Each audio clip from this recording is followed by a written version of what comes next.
아멘. 할렐루야. 우리 옆에 있는 분들에게 인사 한번 하겠습니다. 우리 온 마음을 다해서 사랑합니다. 같이 인사하겠습니다. 네. 우리 하나님 말씀 사도행전 7장 54절부터 60절까지입니다. 54절부터 60절까지 사도행전 7장 54절부터 60절입니다. 저와 여러분이 한 절씩 같이 번갈아 가시면서 교독하시겠습니다. 제가 먼저 읽어드리겠습니다. 그들의 이 말을 듣고 마음에 찔려 그를 향하여 이를 갈거늘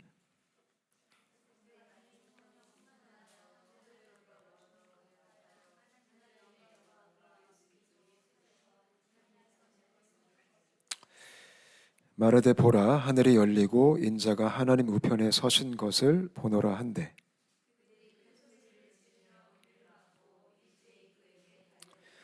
성 밖으로 내치고 돌로 칠세 증인들이 옷을 벗어 사울이라 하는 청년의 발 앞에 두니라.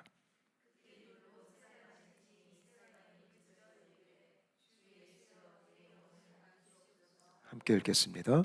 무릎을 꿇고 크게 불러 이르되 주여 이 죄를 그들에게 돌리지 마옵소서 이 말을 하고 자니라. 아멘. 저희가 지난 시간에도 스데반 집사님에 대해서 함께 말씀을 나눴습니다. 스데반 집사님 참 부담스러운 인물이죠. 너무 멋지게 사셨고 또 오늘 본문을 보니까 좀 무섭게 또 하나님 곁에 돌아가셨습니다. 이 스데반 집사님은 집사님이시라는 게 이제 우리 마음에 큰 부담으로 또 다가옵니다. 여기도 집사님들 많이 계시죠? 우리 집사님들 축복합니다. 스데반 집사님처럼 살 수 있게 되시기를 소망할까요? 예, 소망합니다. 우리 권사님들도 피해갈 길이 없음을 믿으시기 바랍니다. 오늘 본문 전에 스데반 집사님의 7장을 보니까 설교를 했습니다. 집사님도 설교를 참 잘하셨습니다. 스데반 집사님은 말씀의 사람입니다. 7장 거의 대부분이 스데반 집사님이 하셨던 설교입니다. 스데반 집사님이 언제 설교했냐면 잡혀갔을 때 설교했습니다. 그러니까 지금 설교할 분위기는 아니었습니다. 지금 심판을 받고 있었고 많은 사람들이 스데반 집사님을 향하여서 온갖 거짓된 고소를 하고 있었는데 바로 그 현장에서 스데반 집사님은 담대하게 설교를 하기 시작합니다. 이거를 보면 우리가 뭘 할 수 있냐면 이 말씀을 전하는 것은 때와 장소를 가리지 않는 거구나라고 할 수가 있습니다.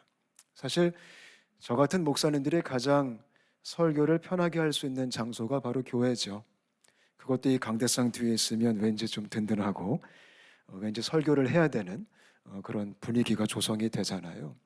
근데 제가 가만히 곰곰이 생각해 보면 어떻게 보면 정말 하나님께서 기뻐하시는 설교, 물론 하나님이 교회에서 하는 설교도 기뻐하시죠.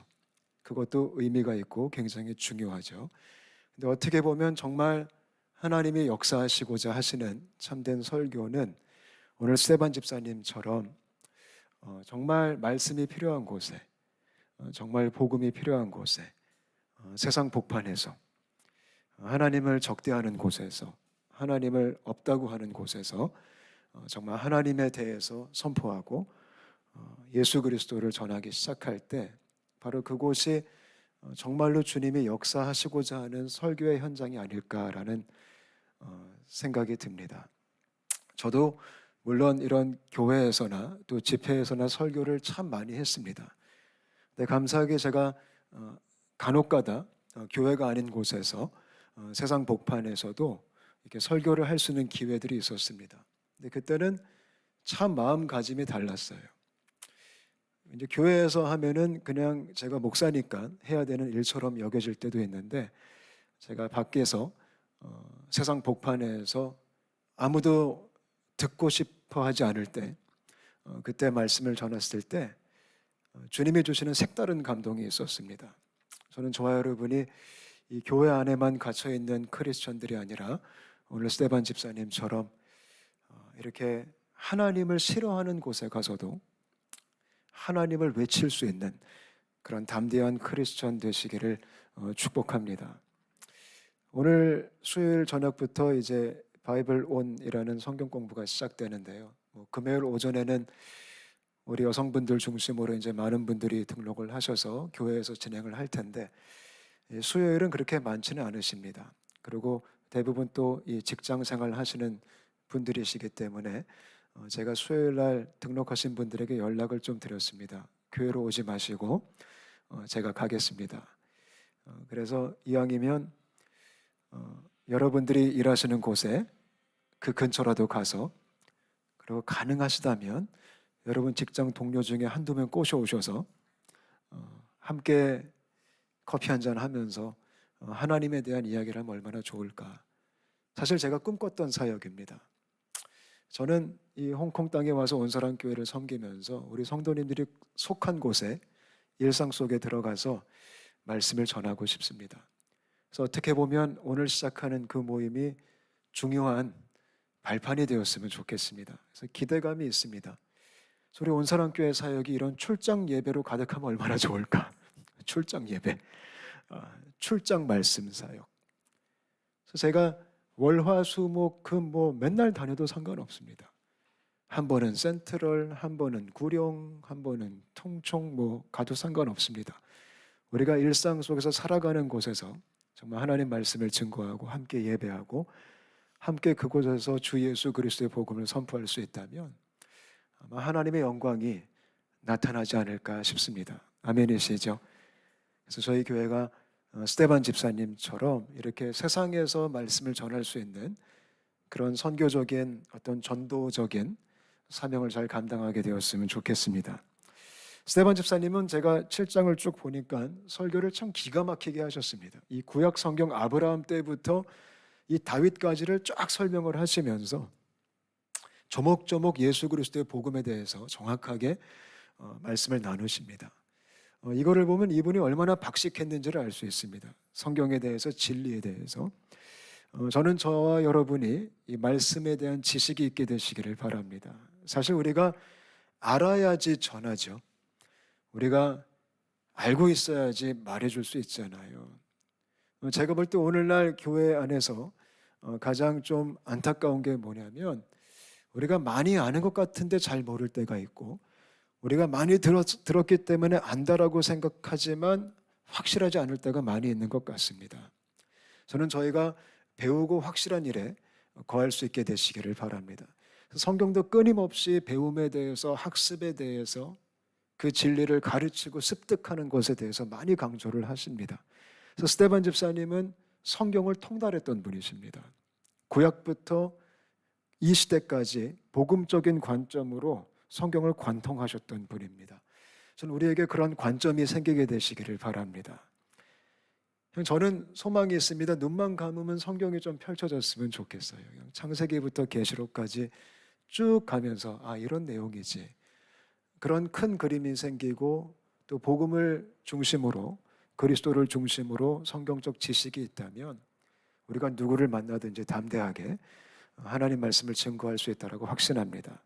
그래서 제가 온사랑교회에서 하고 싶은 사역은 저도 배우면서 계속적으로 좀 가르치고 싶습니다. 그리고 함께 배워나갔으면 좋겠습니다.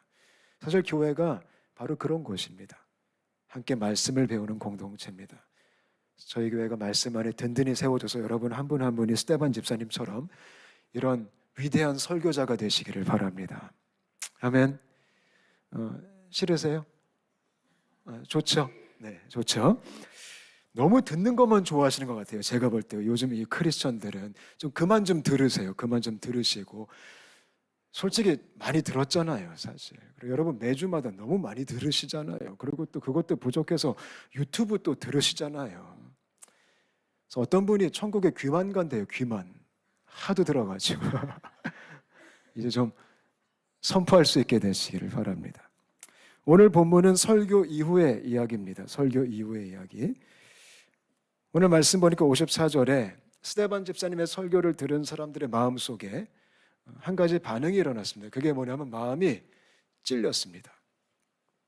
말씀을 들으니까 마음이 찔렸다라는 표현을 합니다. 여러분, 이것이 바로 성경의 메인 기능 중에 하나입니다.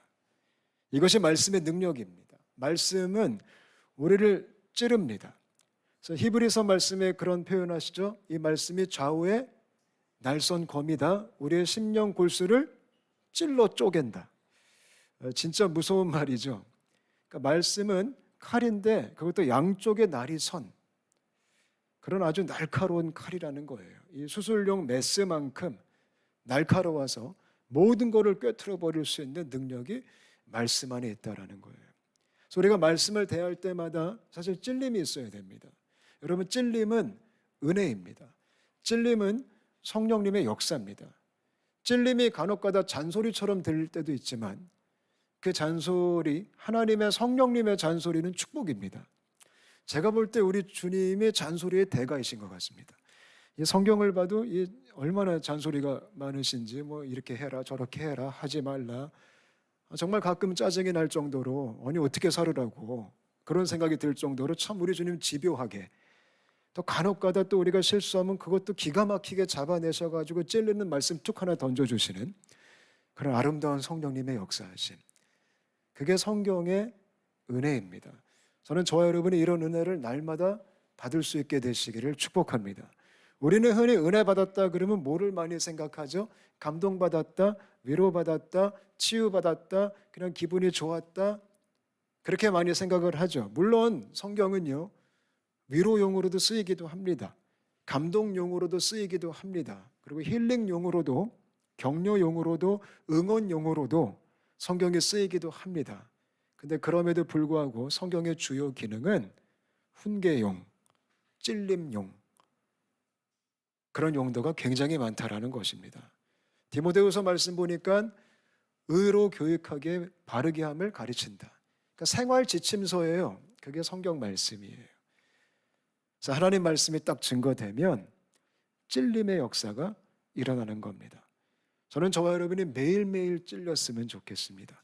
매일매일 말씀의 수술대 앞에 서가지고 우리가 정말 적나라하게 우리 자신을 살펴보고 우리가 말씀 안에서 정말 새로워지고 다짐하고 결정하고 결단하는 그런 역사가 매일매일 순간순간마다, 저도 마찬가지입니다. 저도 설교하는 입장으로서 제가 말씀의 찔림을 받지 않으면 설교하는 건 연설에 불과합니다. 사실 설교의 능력이 있으려면 설교자가 많이 찔려야 됩니다. 말씀으로 난도질을 당해야 됩니다. 그래야지 제가 볼 때 하나님 말씀이 살아 운동력이 있게 됩니다. 저는 이런 좀 이상한 표현이지만 거룩한 난도질의 역사가 저희 교회 속에 충만했으면 좋겠습니다. 성령님의 킬빌 네, 그 영화 아세요? 킬빌? 진짜 잔인한 이 칼부림하는 영화인데요. 사실 주의 말씀이 그런 역사가 있는 것입니다. 근데 오늘 말씀을 가만히 보니까 스데반이 주의 말씀을 잘 증거했어요. 잘 증거했기 때문에 찔린 거예요. 근데 찔림이 딱 임할 때 크게 두 가지 반응이 나타납니다. 오늘 본문에 나타나 있지 않지만 여러분 사도행전 2장을 보면 그때는 베드로가 설교를 했습니다. 베드로가 설교를 참 잘했습니다. 베드로의 설교와 스데반 집사님의 설교는 어떤 차이가 있냐면 스데반 집사님의 설교가 훨씬 길어요. 베드로는 굉장히 짧았어요. 그래서 어떤 분은 스데반 집사님 설교가 길었기 때문에 돌 맞아 죽었다, 이제 그런 얘기도 하시는데 어찌됐든 두 양반의 설교가 능력이 있었어요. 그래서 그 설교를 들은 사람이 똑같이 찔렸습니다. 똑같이 마음에 부담감이 임한 겁니다. 똑같이 마음이 편치 않았던 겁니다. 근데 찔릴 때 두 가지 반응이 있어요. 첫 번째는 사도행전 2장을 보니까 베드로 설교를 듣고 마음에 찔림을 받은 사람이 베드로를 찾아옵니다. 그리고 마음속 깊숙이 절규를 합니다. 베드로여, 우리가 이제 어찌해야 됩니까? 형제여, 우리가 어찌할꼬? 이렇게 물어봅니다. 이게 찔림의 첫 번째 긍정적인 반응입니다. 저는 저와 여러분이 그런 반응을 할 수 있게 되시기를 바랍니다. 너무나 아름다운 역사죠. 하나님 말씀이 나를 찔렀는데 그것에 대해서 긍정적으로 내가 이제 어떻게 살아야 되지? 고민이 시작되고 갈등이 시작되고 절규가 시작되는 겁니다. 전 여러분의 인생에 그런 고민과 그런 절규가 있게 되시기를 바랍니다. 말씀을 들었는데 그냥 기분만 좋고 끝났다? 그럼 사실 아직 칼이 깊숙이 들어온 게 아닙니다.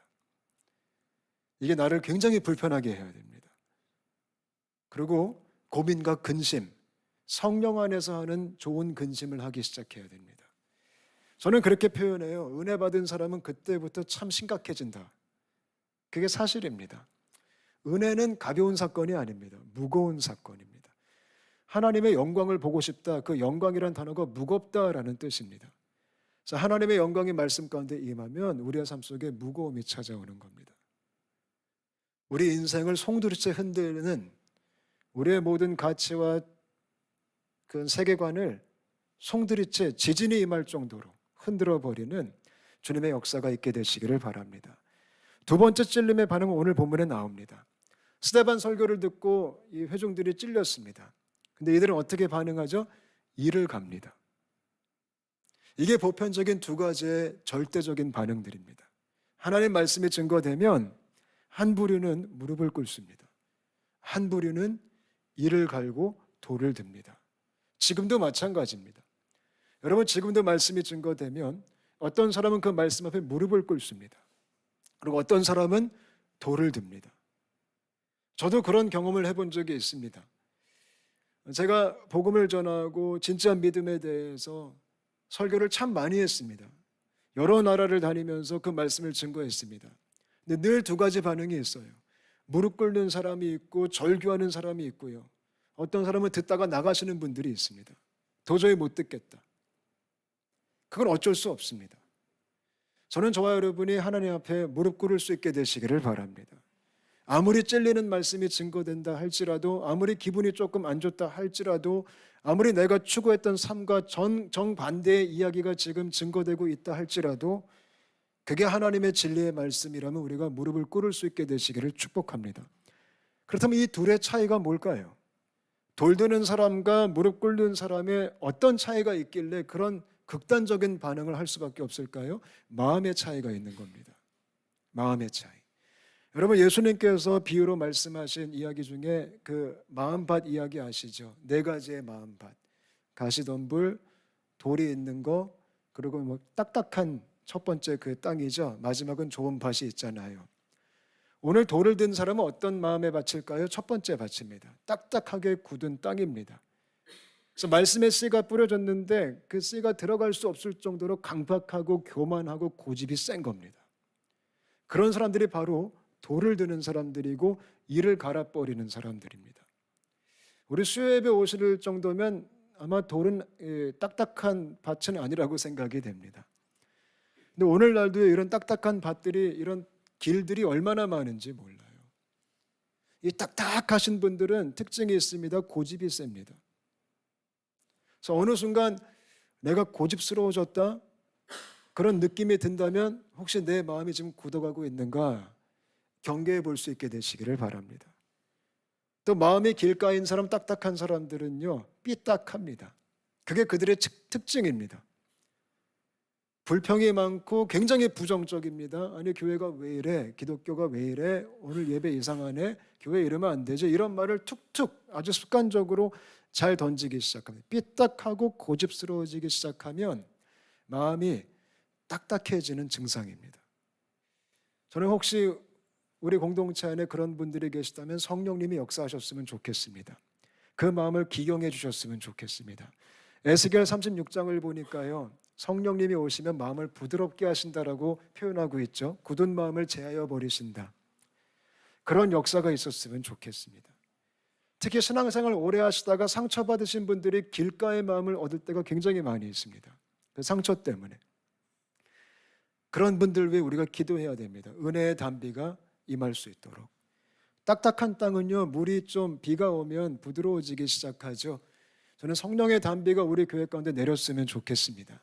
그래서 우리의 마음밭이 부들부들 좋아졌으면 좋겠어요. 무릎 꿇을 수 있는 마음, 30배, 60배, 100배의 열매를 맺을 수 있는 그 마음, 그게 이 마음의 중요성입니다. 좀 제가 추가적으로 설명해 드리면, 그럼 돌이 있는 마음은 뭘까요? 돌이 있는 마음. 돌이 있는 마음은요, 말씀을 기쁘게 받기는 합니다. 근데 돌 때문에 뿌리가 내리지 못해서 열매를 맺지 못한다라고 예수님께서 말씀하셨죠. 이 돌이 있는 사람들이 있습니다. 깨지다가 만 마음이죠. 아직도 여전히 남아있는 나의 잔재들입니다. 여전히 옛 습성들이 남아있고 옛 상처가 남아있고 그 원한이 남아있고 그 원망이 남아있고 그 욕심이 남아있고 아직 다 파내지 못한 겁니다. 교회 오면 기분은 가끔 좋긴 하지만 파내지 못했기 때문에 열매가 없는 겁니다. 그런 분들도 상당히 많이 있습니다. 그런 분들은 말씀의 찔림 앞에 무릎을 꿇을 수가 없습니다. 저는 저와 여러분이 돌들을 좀 캐낼 수 있게 되시기를 축복합니다. 우리 마음에 제가 볼 때 저도요, 가끔 돌들이 끼어 있는 듯한 느낌이 있습니다. 그럼 주님이 그런 것을 조명해 주신다면 우리는 주 앞에 결단할 필요성이 있는 것입니다. 여러분 마음밭은 어떠십니까? 요즘 어떤 생각을 하시고 어떤 마음을 갖고 살고 계십니까? 저는 저와 여러분이 좋은 마음의 밭이 되시기를 주님의 이름으로 축복합니다.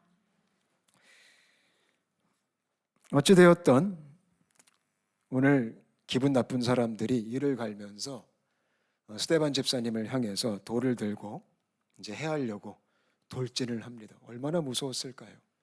얼마나 두려웠을까요? 솔직히 진짜 무서웠겠죠.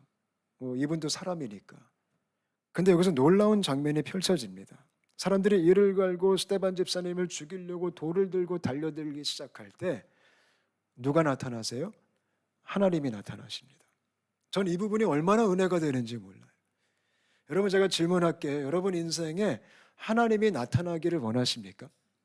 사실 우리 되게 부럽죠. 우리 성경 말씀 보다 보면 스데반 집사님도 그렇고 바울도 그렇고 베드로도 그렇고 아브라함도 그렇고 다윗도 그렇고 이 성경에 나오는 인물들 보니까 그렇게 하나님이 많이 등장하시잖아요. 그죠?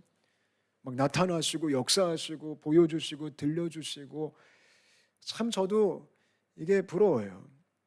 근데 말씀을 가만히 보면요, 하나님이 나타날 때가 있으세요.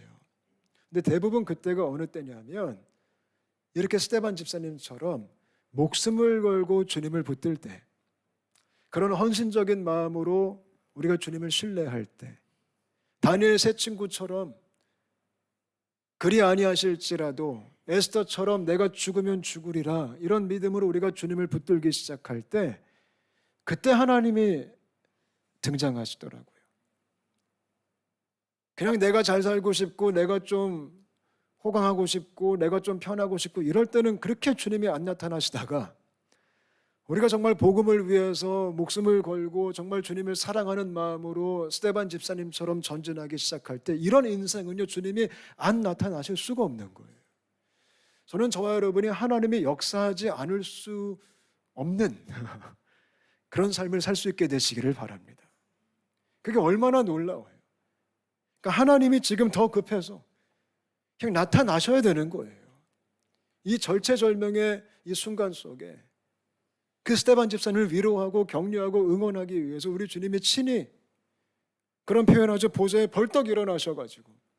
그래서 많은 목사님들이 그런 설교하잖아요. 하나님이 별로 일어나지 않으시는데 요때 일어나셨다. 하나님이 서서 스데반 집사님에게 응원을 보내고 격려를 보내고 그거를 스데반 집사님이 눈으로 확인하고, 이게 바로 하나님이 나타나는 삶이라는 거예요. 저와 여러분이요, 그냥 세상의 욕심을 뒤로하고 세상의 명예를 뒤로하고 세상의 부귀영화를 뒤로하고 오직 하나님, 그의 복음을 위해 살기 시작할 때 우리 주님이요 등장하시는 거예요. 저는 우리 온사랑교회가 주님이 등장하시는 교회 되었으면 좋겠어요. 우리 교회가 어떤 교회의 세속적인 영광, 명예를 추구하는 게 아니라 정말 진솔하게 복음의 길을 걷기 시작할 때, 우리 공동체가 십자가의 길을 걷기 시작할 때요, 우리가 십자가를 지고 주님을 따르기 시작할 때요, 우리 주님이 온사랑교회 가운데 나타나실 거예요. 하나님의 그 영광스러운 모습으로. 그거를 갈망할 수 있게 되시기를 바랍니다. 그러니까 하나님은 아무에게나 나타나시는 게 아니에요. 하나님은 주님의 길을 걸어가는 자들에게 함께 하시는 거예요. 여러분, 사실 우리가 하나님을 섬길 때 위로받고 싶고 감동받고 싶고 치유받고 싶고 이럴 때 되게 많잖아요. 하나님이 좀 채워주셨으면 좋겠고 도와주셨으면 좋겠고 해결해 주셨으면 좋겠고 그런 문제가 산더미같이 많을 때가 있잖아요. 근데 여러분, 하나님은요, 물론 우리를 위로하시고 치유하시고 격려하시고 응원하시고 채워주시고 재정을 주시고 뭐 그럴 수 있겠죠. 근데 그것도 주로 누구에게 그렇게 하시냐면 주님의 길을 걷는 자들에게 그렇게 하시는 거예요. 그래서 우리 인생이 그런 인생이 되었으면 좋겠어요. 그러니까 하나님이 내 삶 속에 나타나시려면 내가 내 삶 자체를 하나님께로 방향을 전환해야 된다는 거예요. 나를 위한 삶이 아니라 주를 위한 삶으로 방향 전환이 됐을 때 그때는 주님이 주도하실 수밖에 없는 인생이 펼쳐지기 시작하는 거예요. 할렐루야. 그게 스데반 집사님의 삶의 모습이었어요. 그 다음 말씀 보니까요, 스데반 집사님이 하나님을 보고 하나님이 지금 나와 함께 하신다 이런 고백을 했어요. 그랬더니 사람들이 그것도 듣기 싫어가지고 참 이 인간들 강팍해요. 얼마나 교만한지 얼마나 못됐는지 그것도 듣기 싫어서 귀를 막고, 저는 이 표현이 참 이게 끔찍하더라고요. 아니 어떻게 이럴 수가 있지 사람이. 그것도 이 사람들이 지금 이방인이에요? 이방인도 아니에요. 이스라엘 사람들이에요. 나름대로 여호와 하나님을 섬기는 사람들이라고요. 하나님을 섬기는 사람이 지금 복음을 대적하고 있는 거라고요. 제가 가만히 보면요, 제가 세상에서 오래 살았잖아요. 가끔은요, 우리도 가끔 그런 얘기 서로 할 때가 있잖아요. 가끔 세상 사람들이 더 착해요. 이렇게 좀 교제하다 보면요, 정말 착하고 정말 나이스하고 정말 마음이 부드럽고, 물론 못된 사람도 있긴 있어요. 세상에도 정말 아주 추악하고 악한 사람들이 있는데, 가만히 보면요, 이 교회에서 못된 사람과 세상에서 못된 사람 가만히 비교해 보면 간혹가다 정말 소스라치게 놀랄 정도로 교회에서 못된 사람이 더 못된 것 같아요. 더 영악하고 더 영특하고 막 더 계산적이고 더 잔인할 때가 있어요. 오늘 이 본문의 이 사람들처럼. 그러니까 종교적으로 삐딱한 사람이 굉장히 무서운 것 같아요. 굉장히 악한 것 같아요. 우리가 그런 예를 지금 너무나 많이 듣고 보잖아요. 현대 교회에 있어서. 교인끼리 서로 상처받고 서로 사기치고, 우리가 어떻게 교인이 그럴 수 있냐. 그런 스토리가 얼마나 많아요. 저는 저와 여러분이 정말 주 앞에서 겸손하게 엎드릴 수 있게 되시기를 바랍니다. 아멘. 근데 더 놀라운 것은 그런 상황 속에 스데반 집사님이 예수님 코스프레인지 모르겠지만 굉장히 예수님 닮으셨어요. 자기를 향해 돌을 던지고 자기를 죽이는 사람들 앞에서 내 영혼을 하나님께서 받아주옵소서라는 고백을 하신 다음에 뭐라고 기도합니까? 60절에 이 죄를 그들에게 돌리지 마옵소서. 그러니까 자기를 죽이는 사람, 자기에게 돌을 던지는 사람들을 위해서 마지막까지 기도하면서 이들을 용서해달라고, 이들을 주님께서 보살펴달라고 기도하고 생을 마감하셨어요. 저는 이 장면을 보면서 참 어떻게 이럴 수가 있을까, 사람이. 이게 과연 가능할까? 근데 여러분, 이게 인간적으로 가능할까요? 인간적으로는 불가능해요. 그럼 스데반 집사님이 어떻게 이렇게 할 수 있었을까요? 이건 전적인 하나님의 은혜라는 거예요. 하나님의 은혜에 붙들린 자는 이렇게 이 길을 걸어갈 수 있다는 거예요. 여러분, 스데반 집사님도 우리가 똑같은 사람이에요. 우리랑 똑같이 무섭고 우리랑 똑같이 자존심 있고 우리랑 똑같이 두려움이 많아요. 똑같이 이기적일 수도 있고 똑같이 연약해요. 근데 그런 사람에게 하나님의 은혜가 함께 하니까요, 성령님의 도우심이 함께 하니까요, 예수님의 길을 걸어갈 수 있는 거예요. 저는 이런 성령님의 도우심이 우리 인생 가운데 있게 되시기를 바랍니다. 어떻게 이렇게 살아? 그거 깨달으시면 참 잘하신 거예요. 그렇게 못 사세요. 정말 큰 문제는 난 이렇게 살 수 있어. 그거 정말 큰 문제예요. 우리 그렇게 못 살아요. 근데 거기서 포기하면 안 돼요. 그래, 못 사니까 맘대로 살자. 그건 사탄의 역사고요. 못 사니까 주님의 은혜를 우리가 갈망하는 거예요. 저는 성경을 쭉 보다 보면요, 기대감이 생겨요. 이들도 했으면 우리도 할 수 있겠다. 초대교회가 이랬으면 온 사람 교회도 할 수 있겠다. 왜냐하면 동등한 하나님을 섬기니까요. 똑같은 분이시니까요. 똑같은 성령님의 역사하심이니까요. 믿으시죠? 성경이 그걸 보여주는 거예요. 하나님의 은혜 안에, 주님의 힘주심 안에, 주님의 도우심 안에 우린 여전히 세상이 좋고 우린 여전히 갈팡질팡하지만 하나님이 은혜를 주시고 우리가 전적으로 주님을 의지하면 우리 또한 이 길을 걸어갈 수 있다는 거예요. 오늘 제목이 순교의 사람 스데반이에요. 무섭죠? 우린 순교 그러면 그냥 나하고 너무 먼 이야기라고 생각해요. 근데 여러분, 예수님 믿는 사람들은요, 순교적 삶을 살아야 되는 거예요. 왜냐하면 예수님 믿는 것 자체가 뭐죠? 내가 죽고 누가 사는 거죠? 내가 죽고 예수님이 사시는 거잖아요. 그게 기독교의 본질이잖아요. 그래서 어차피 우리는 내가 죽은 삶을 내 안에 예수가 왕노릇하는 삶을 사는 거예요. 그래서 순교는 복음의 열매예요. 당연한 자연스러운 삶의 모습이라는 거예요. 저도 한때 순교가 되게 먼 이야기로 생각됐었어요. 근데 제가 몇 번 얘기 나눴지만 제가 샘물교회에 있을 때 아프간 사건을 같이 겪으면서 순교가 남 이야기가 아니구나. 정말 가까운 이야기였구나. 제가 샘물교회에서 한 7년 섬겼는데 저희 교회가 순교자를 3명이나 배출했어요. 제가 있는 7년 동안 순교자가 3명이 나온 교회예요. 한 분은 중국 선교사님이셨고 저희가 파송했다. 또 한 분은 아프간 사건의 배영규 목사님과 우리 심성민 형제 청년이었어요. 너무 가까이 있는 거예요. 그래서 그때부터 심각하게 고민을 하기 시작했죠. 하나님, 이게 우리의 부르심이군요. 우리가 이 길을 걸어가는 거군요. 우리가 이런 삶을 추구하는 거군요. 아멘. 좀 무서운 얘기일 수도 있겠지만 무서운 얘기가 아닐 수도 있다라는 거예요. 그냥 당연한 우리의 거룩한 부르심이죠. 그래서 그거를 너무 우리가 크게 나하고 전혀 상관이 없는 딴 나라 이야기로 여기는 것이 아니라 우리도 하나님의 은혜 속에 충분히 걸어가야만 하는 그런 길이구나 마음에 품을 수 있게 되시기를 바랍니다. 그래서 그런 자들에게 스데반 집사님이 누렸던 그 영광처럼 우리 하나님께서 함께 하실 겁니다. 근데도 무섭죠? 사실 저도 무섭습니다. 저도 여기 와서 이제 가끔 그런 생각을 참 많이 해요. 어저께도 했고요. 매일매일 하는 것 같아요. 내가 어떻게 죽을까? 무섭겠다. 할 수 있을까? 할 수 없겠다. 하나님의 은혜가 필요하겠다. 우리 온산항교회가 어디로 갈까?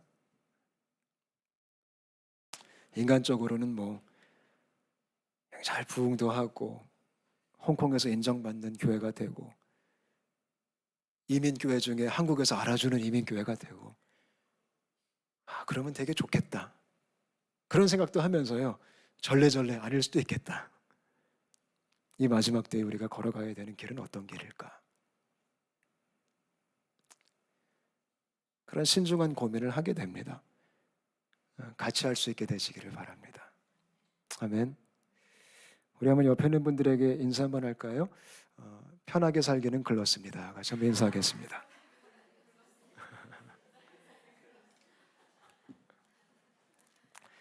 좀 죄송하지만 그게 기독교입니다. 예수 믿고 편하게 살아야지. 그러면 사실 안 믿는 게 훨씬 편합니다. 이게 믿는 순간부터 이게 얼마나 골치 아픈지 몰라요. 근데 그 안에 기쁨, 영광, 생명, 세상이 줄 수 없는 평강이 있는 거 믿으시기 바랍니다. 왜냐하면 세상은 일시적이에요. 금방 끝나요. 여러분 금방 여기까지 오셨죠? 대학생 때가 엊그제 같았죠? 그게 인생이잖아요. 그래서 저와 여러분이 영혼을 추구할 수 있게 되시기를 축복합니다. 같이 한번 기도하겠습니다. 우리 한 목소리로 같이 한번 기도하고 싶은데요. 스데반 집사님의 삶을 같이 봤습니다. 한 가지 확실한 것은 남 이야기가 아니라는 거예요. 우리는 흔히 이런 이야기를 접할 때 나와 상관없는 이야기라고 그냥 감동받고 끝날 때가 많이 있는데요. 사실 우리와 상관이 없는 이야기가 아니라는 거예요. 우리가 마땅히 하나님의 은혜 안에서 걸어가야 되는 우리의 부르심이라는 겁니다. 이 시간 같이 기도하실 때 우리는 겁이 나고 두렵고 또 여전히 욕심도 많아서 솔직히 많이 내키지는 않지만 우리가 이 시간 믿음으로 고백했으면 좋겠어요. 하나님, 내가 예수를 믿는 자로서 그 부르심에 반응하게 하여 주옵소서. 하나님의 은혜 안에서 성령님의 도우심 안에서 그 길을 우리 공동체가 주님이 걸을 수 있도록 은혜를 베풀어 주시옵소서. 우리 같이 한번 기도하실까요? 같이 기도하시겠습니다.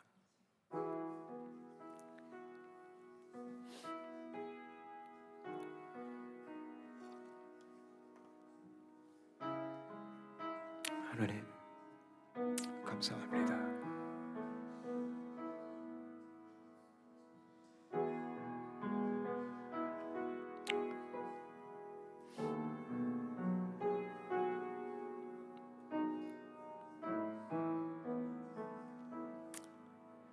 주님의 길을 걷기를 원합니다. 두렵고 떨리고 무섭고 가기 싫고 피해가고 싶고, 그렇지만 나의 뜻대로 마옵시고 아버지의 뜻이 이루어지게 하여 주옵소서.